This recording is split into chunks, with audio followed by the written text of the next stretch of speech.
Before there was a country called Nigeria, there was the land. A land teeming with stories, with spirits, with the deep, resonant hum of life itself. This was not an empty space waiting to be discovered.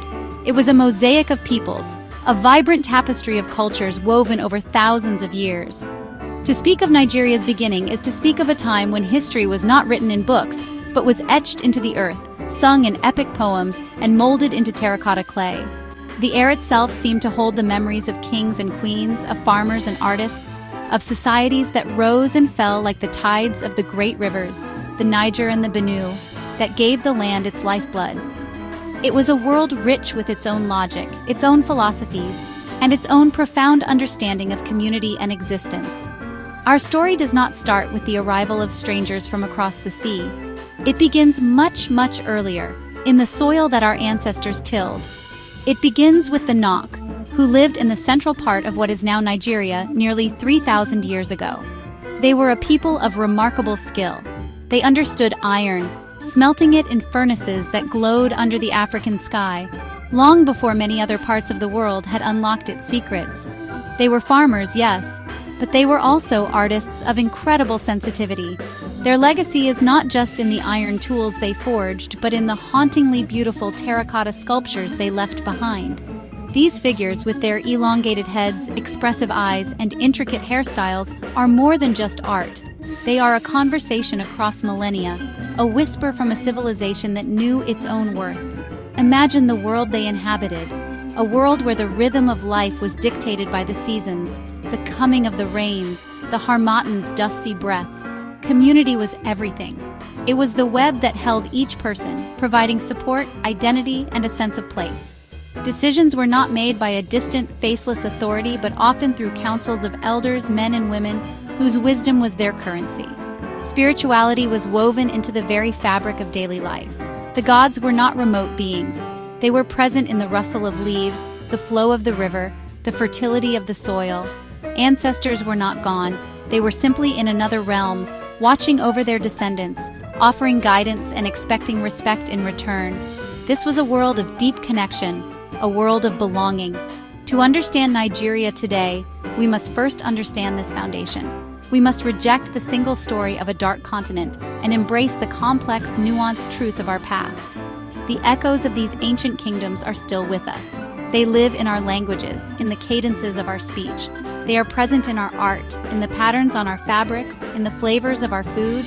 They inform our social structures, our concepts of family, and our resilient spirit. Before the lines were drawn on a map by foreign hands, there were nations here, vibrant and alive. This is the essential truth from which all other truths about Nigeria flow. It is the story of a people who have always known how to build, how to create, and how to endure. Long after the Nok civilization had left its indelible mark, other great societies began to flourish, rising from the same fertile soil of ingenuity and spirit.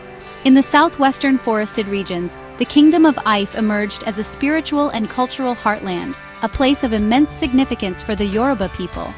Ife was considered the cradle of civilization, the place where the gods Oduduwa and Obatala descended from the heavens to create the world and its people. This was not just a myth. It was a living cosmology that shaped art, politics, and identity. The city of Ife became a beacon of artistic excellence, producing some of the most naturalistic and sophisticated sculptures the world has ever seen, crafted from bronze, brass, and terracotta with a skill that was simply astonishing. The artists of Ife were masters of their craft, capturing the human form with a grace and realism that was unparalleled. The famous bronze heads of Ife are not idealized representations. They are portraits of real individuals, serene and powerful kings, or onis. Each line and contour speaks of a deep understanding of human anatomy and a desire to immortalize the divine essence of their rulers. These artworks were not merely decorative. They were functional, used in sacred ancestral ceremonies that connected the living king to his deified predecessors. They were a testament to a society that valued beauty, revered its history, and saw art as a bridge between the physical and the spiritual worlds, a way to make the divine tangible and the mortal eternal. From the cultural wellspring of Ife, the mighty Benin Empire arose to its east. Founded by a prince from Ife, the Benin Kingdom grew into a formidable political and military power. Its capital, Benin City, was a marvel of urban planning, a sprawling metropolis protected by a complex system of walls and moats that were, for their time, one of the largest man-made structures on Earth. The Oba, the divine king of Benin, presided over a highly organized society with a sophisticated court, powerful guilds of artisans, and a formidable army. The empire's influence stretched far and wide, built on trade, diplomacy, and military strength. It was a center of power that commanded respect and awe across West Africa. The story of Benin is also famously told through its art, particularly the Benin bronzes. These magnificent plaques and sculptures which once adorned the Oba's palace are more than just beautiful objects. They are a historical archive, a visual chronicle of the kingdom's history. They depict court life, religious ceremonies, mythological figures, and encounters with foreign traders, including the first Portuguese visitors. Each plaque is a chapter in a grand narrative, celebrating the power of the Oba and preserving the memory of the empire for future generations. The tragic looting of these artworks by British forces in 1897 was not just a theft of treasure, it was a violent tearing out of the pages of our history, an attempt to erase the memory of who we were. While Ife and Benin flourished in the south, great city-states were rising in the northern savannas. These were the Hausa states, bustling centers of commerce and Islamic scholarship. Cities like Kano and Katsina became vital hubs on the trans-Saharan trade routes, connecting West Africa to North Africa, the Middle East, and even Europe. Caravans of camels, laden with goods like salt, gold, leather, and textiles, traversed the vast desert, bringing not only wealth but also new ideas.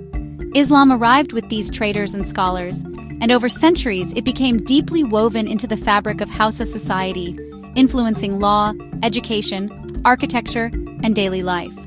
The Hausa states were fiercely independent, often competing with one another, but they shared a common language and culture that bound them together.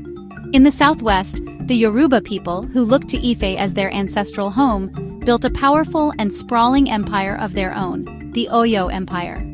Oyo was a military powerhouse, its strength built on a formidable cavalry that dominated the plains. The Alafin of Oyo, the empire's supreme ruler, governed through a complex system of checks and balances, a sophisticated political structure that prevented absolute power. Yoruba society was urban and cosmopolitan, with large, well-organized cities. They developed a rich mythology, a pantheon of deities known as Orishas, each governing a different aspect of nature and human experience. This spiritual system, with its vibrant stories and philosophies, was so powerful that it survived the horrors of the transatlantic slave trade and continues to thrive today in places like Brazil, Cuba, and the Caribbean. To the east of the Yoruba, across the great river Niger, lived the Igbo people. Unlike the centralized kingdoms of the Hausa or Yoruba, Igbo society was largely decentralized and republican in spirit. They lived in a collection of autonomous villages and towns, governed not by kings, but by councils of elders and title holders. Power was diffuse, and community participation was highly valued. The Igbo were known for their resourcefulness, their fierce individualism, and their strong belief in personal achievement. A person's worth was not determined by their birth, but by their hard work and accomplishments. This egalitarian ethos fostered a society of dynamic traders, skilled farmers, and talented artisans, creating a culture of immense resilience and adaptability.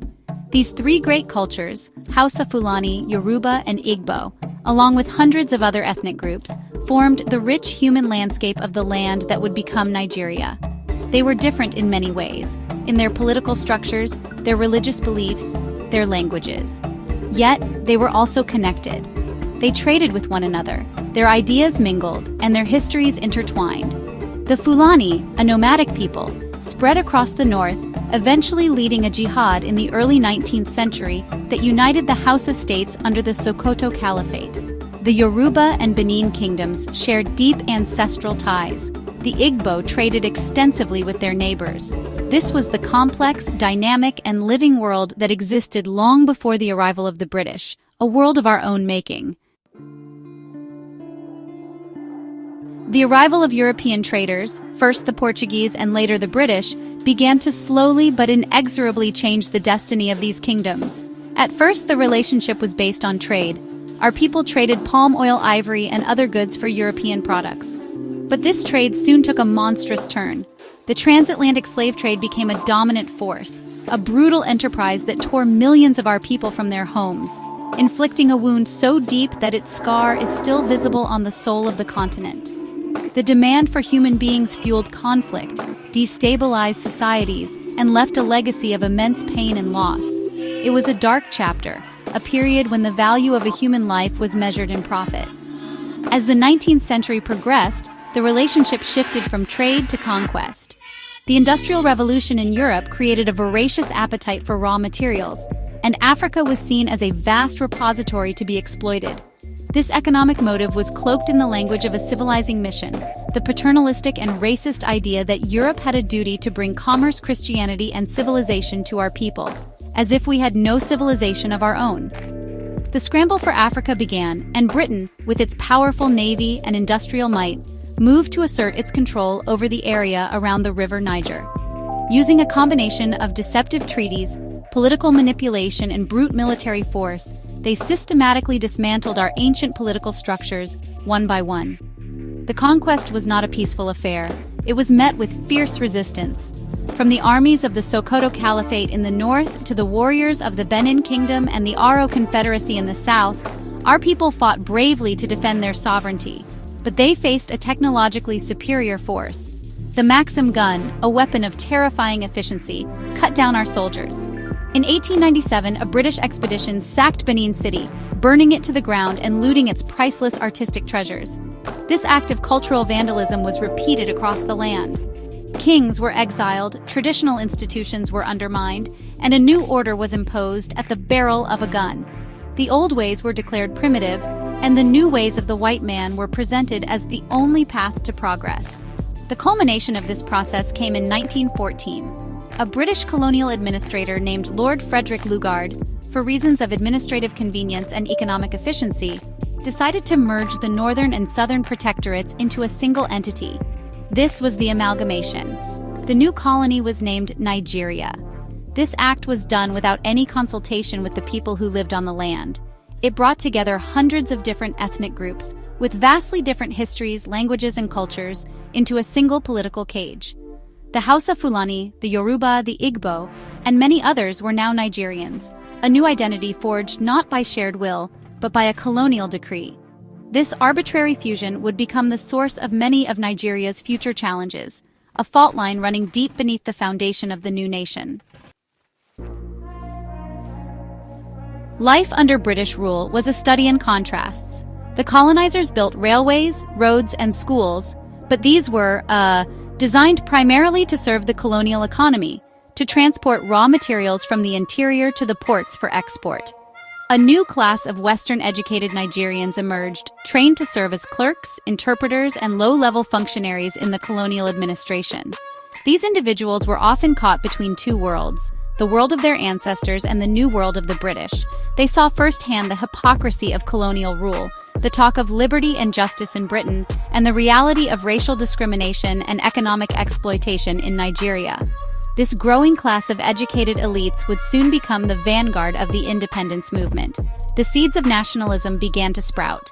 Early resistance came in the form of protests against unfair taxes and policies. The Aba Women's Riot of 1929 was a powerful example. Thousands of Igbo women rose up against a colonial policy they feared would lead to their taxation. They were not fighting for a nation called Nigeria. They were fighting to protect their families and their economic autonomy. But their organized, determined resistance sent a shockwave through the colonial administration, proving that ordinary people could challenge the might of the British Empire. It was a crucial moment, a demonstration of the power of collective action that would inspire future nationalists. After the Second World War, the calls for independence grew louder and more organized. Nigerian soldiers had fought for the British Empire in far-off lands in the name of freedom and democracy.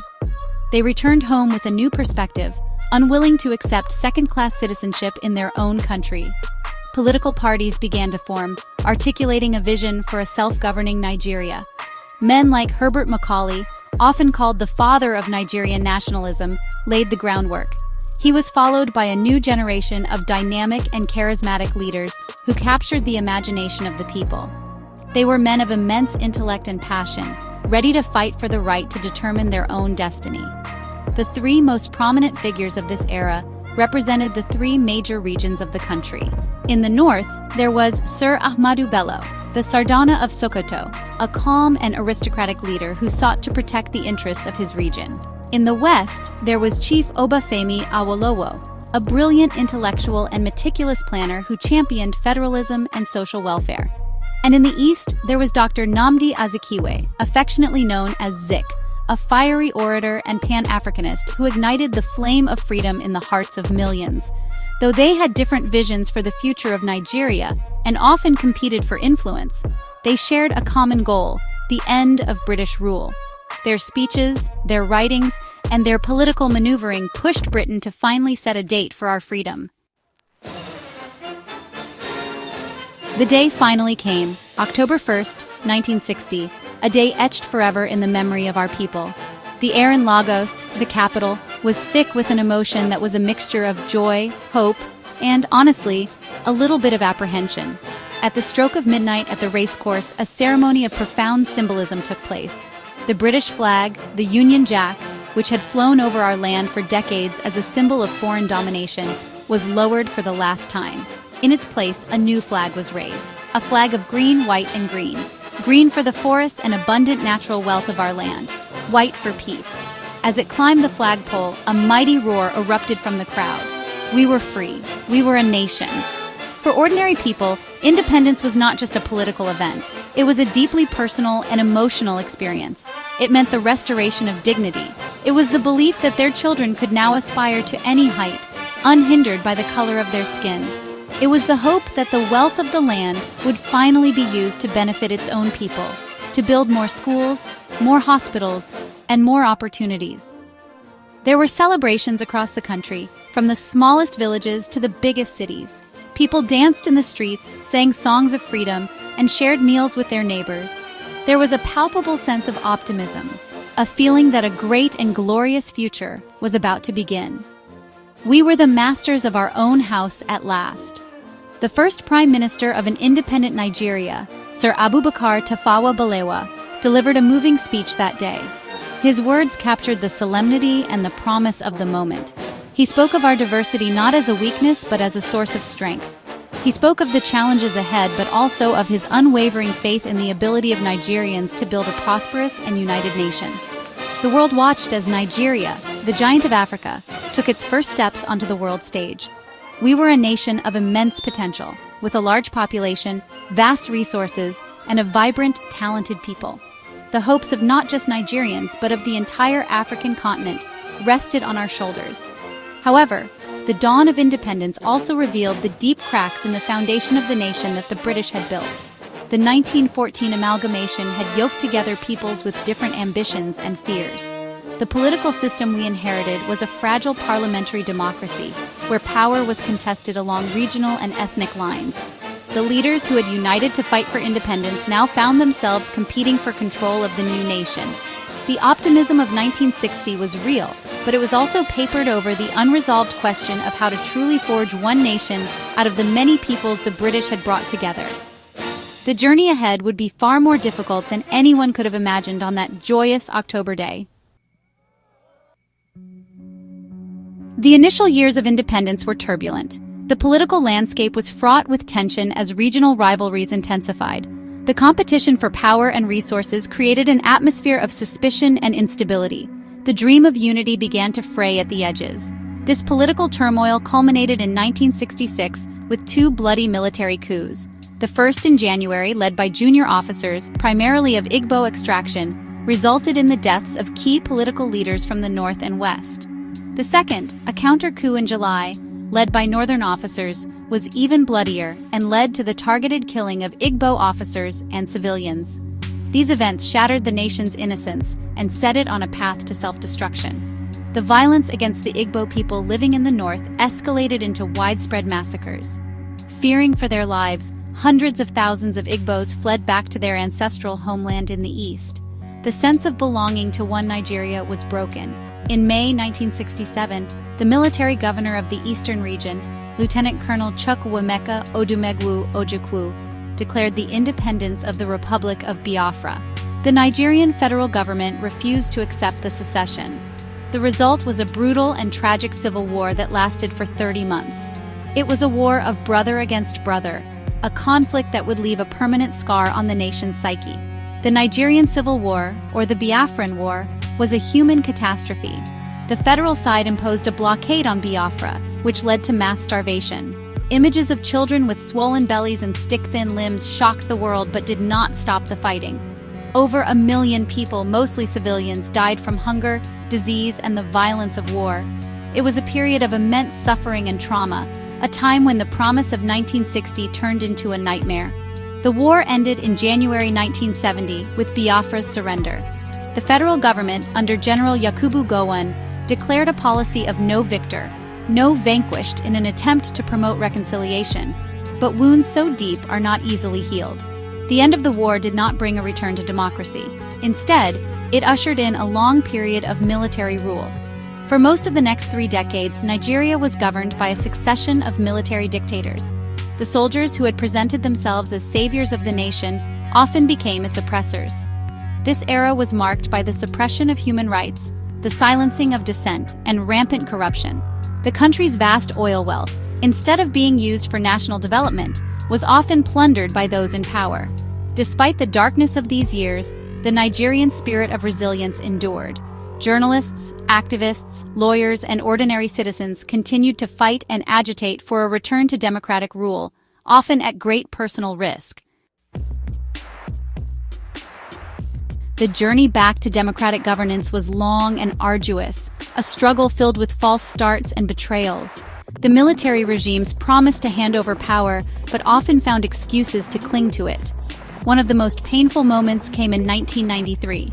The military government of General Ibrahim Babangida finally held a presidential election that was widely considered to be the freest and fairest in Nigeria's history.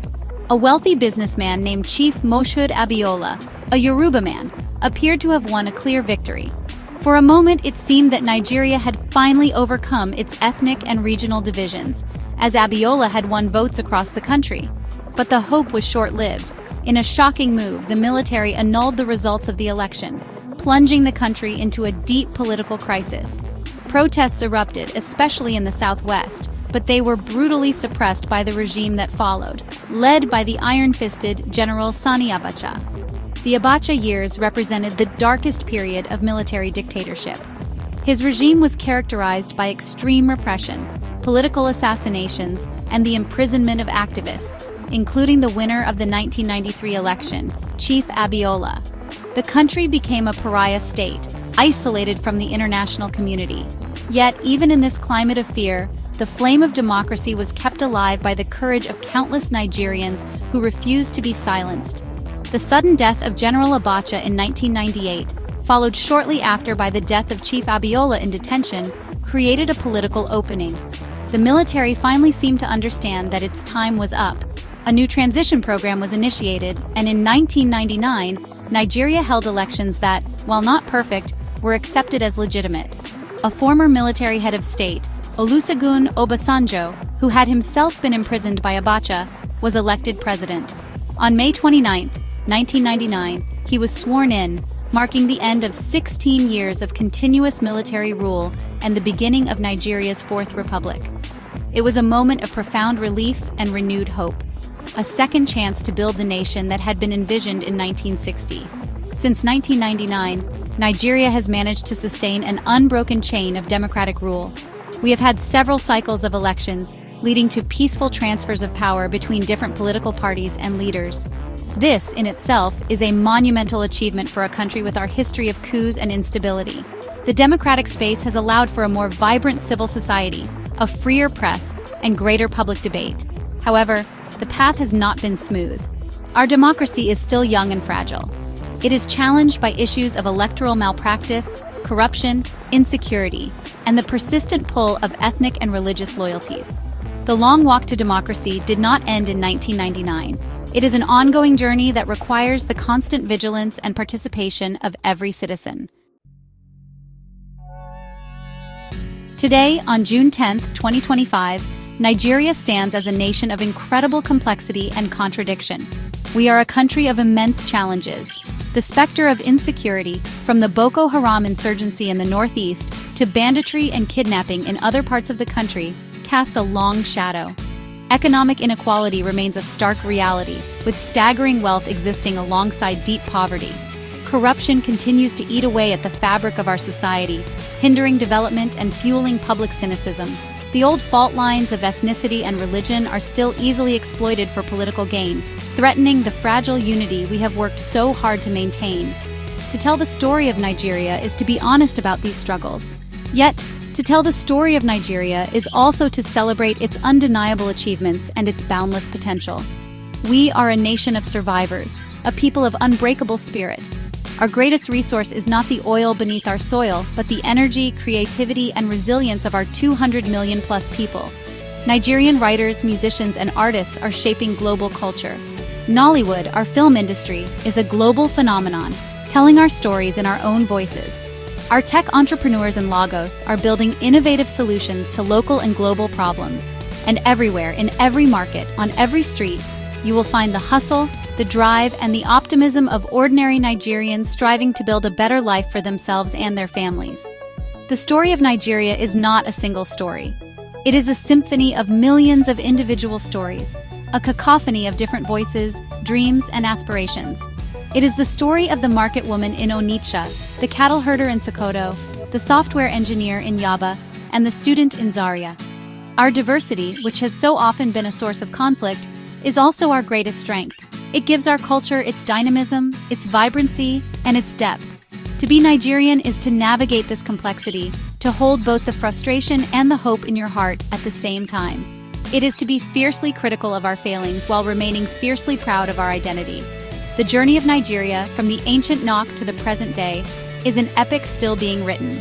It is a story of great empires and tragic wars, of heroic struggles and painful compromises, of dazzling success and profound disappointment.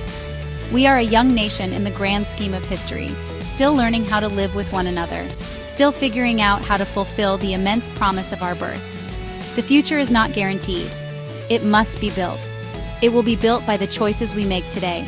The choice to demand accountability, to reject division, to work for justice, and to believe against all odds in the possibility of a better, more united, and more prosperous Nigeria for all. Our story continues.